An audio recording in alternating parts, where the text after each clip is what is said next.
Now, given that it's the 10th anniversary of the SH MonsterArts line, I figured this video was way overdue. Now, if you'd like a history lesson for the SH MonsterArts line, then definitely check out Steven's Toy Reviews 10 Years of Destruction documentary. Now, I was conflicted as to whether to do a collection update for today, but given that there hasn't been that many additions to the MonsterArts collection since last year, I've opted for my top 10 SH MonsterArts. Now, the only thing I'm exempting from this list is any of the actual Godzilla releases. Those belong in their own separate video, so I want to celebrate the line by talking about my top favorite kaiju released aside from the Big G. So let's get into this one.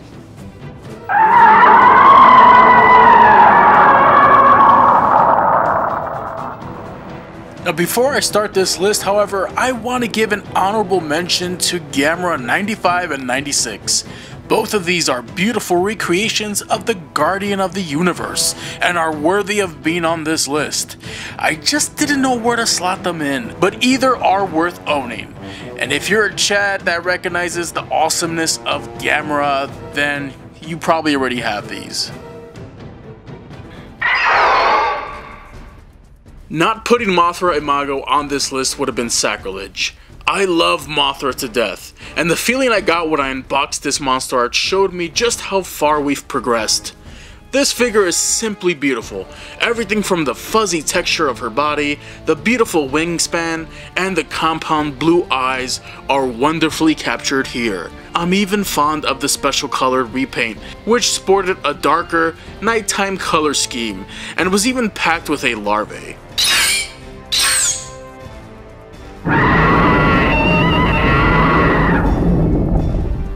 Destroya is a beast of a figure, and is one of the few kaiju that had to face the front of the packaging due to the sheer size of the figure.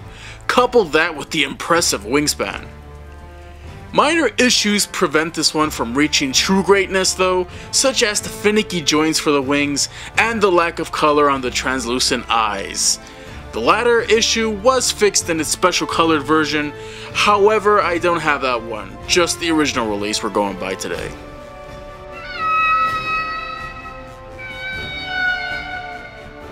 Biollante is truly one of the greats, and is definitely deserving of being on my list. The sheer size of this botanical beast is impressive, not to mention how Tamashii Nations were able to recreate the vines in figure form. Complete with articulation, I might add. They may not be the easiest things to move around given the size of the ball joints they're attached to, but it's still doable with a little patience. Biollante is simply a beauty. I just wish I didn't have to spend an arm and a leg and an organ to afford her at the time. And with the special colored version having just been released a few months back, she is a must get, so don't wait or you'll end up paying as much as I did for her on the aftermarket. Gigan. I was lucky to get this bad boy for the price I did back when I started collecting these guys. Gigan is one of the shining examples of what a MonsterArts release should be, with sturdy joints and engineering, a close to accurate sculpt, and optional accessories that allow you to change his look not only from his standard form, but to his upgraded form. Now, if only his teeth weren't so damn big. If you originally missed out on him before, then you can get him and more with the great decisive battle version that includes all the original accessories, plus an I-beam effect and those cables he shoots at Godzilla. So don't delay, get him now. Now, despite the shiny metallic paint giving this Mechagodzilla release a more fresh out of the factory look, the inaccurate finish of this guy doesn't change the fact that he comes with the Garuda, which you can also detach if you want it flying solo. Along with the adjustments to the tail and head's engineering means less part swapping from the original to achieve that flying pose. Not to mention the improvements to the legs, which help make him a sturdier figure overall. In my eyes, all these improvements and the aforementioned inclusion of Garuda help make this figure better than its original release, despite the lack of a beam accessory, of course. Halfway done with this list, so I had to make an honorable mention here. That is Rathalos. With Tamashii Nations branching out the MonsterArts line outside of the Godzilla license, Rathalos is a prime example of a match made in heaven. Why did it take them so long for them to jump onto the Monster Hunter license? I can only hope that more monsters from the Fantastic series are on their way. Now, am I the only one who thinks Batra probably would have been better off staying in his larva form?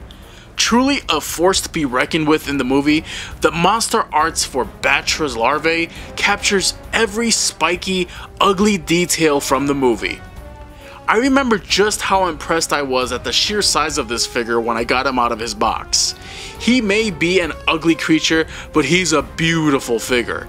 Not to mention he comes packaged with a Mothra larvae, or his Imago form if you were lucky enough to get his special colored version. Coming in at number 4 is Mecca King Ghidorah. I don't know why, but as a kid, a mechanized version of Godzilla's greatest nemesis just seemed like such a badass idea. And being able to have him in this articulated figure form is a dream come true. I really don't have any negative things to say about this one, aside from the lack of gravity beams. Another shining example of what makes a MonsterArts release worth the price of admission. Moguera here not only looks amazing, like if the robot popped out of the screen, but you also have to take into account all the amazing accessories it comes with here. That makes this one of my absolute favorites in the line. Here's hoping they reissue this one soon, because if they throw in more accessories, then I may just double dip on this one. Moguera is a fantastic release, and whether or not you enjoyed the movie he was in or not, Moguera is definitely worth owning. Now, it took a lot of inner strength to not place Space Godzilla at the number 1 spot. This was not only my first ever SH MonsterArts, but it kickstarted a very pricey hunt for nearly every release in the line. Once I felt I could afford Space Godzilla, I felt I could afford them all. Despite the rabbit hole I fell into, I have so many fond memories of seeing Tamashii booths at conventions and the displays of the earlier releases, including Space Godzilla. Seeing my favorite Godzilla villain captured with near film accuracy in figure form made me feel like Ralphie from the Christmas Story. Truly a great release, along with his special color version. However, there was just one more that beats out Space Godzilla for the top spot. Or 2 in this case. Yes, I'm gonna cheat here and lump both Kiryus together. Hell, you can even add the Final Battle Shinagawa version in place of the original, since that one does include more accessories. But regardless of which one you pick, you have a ton of display options, as each Kiryu has their own respective selection of accessories that allow you to display Kiryu through his various forms in the movie. Whether it be the Berserk Red-Eyed Kiryu, or the drill-armed battle-damaged Kiryu from Tokyo SOS. Coupled with the amazing paintwork and attention to detail, I stand by my choice of Kiryu not only being my favorite release in the entire line, but also a must-have for any MonsterArts fan. And well, that's it for this top 10 list. I hope you enjoyed it, and of course your opinion may be different, so let me know in the comments section below which is your favorite MonsterArts of the line. Collect everything, connect everything, and happy 10 years to the SH MonsterArts line. Thanks for tuning in. If you enjoyed and would like to see more videos like this, hitting the like button, sharing the video, commenting, and subscribing will help us defeat the evil algorithm. And if you enjoy video games, I have a dedicated channel just for that, so I hope to see you there.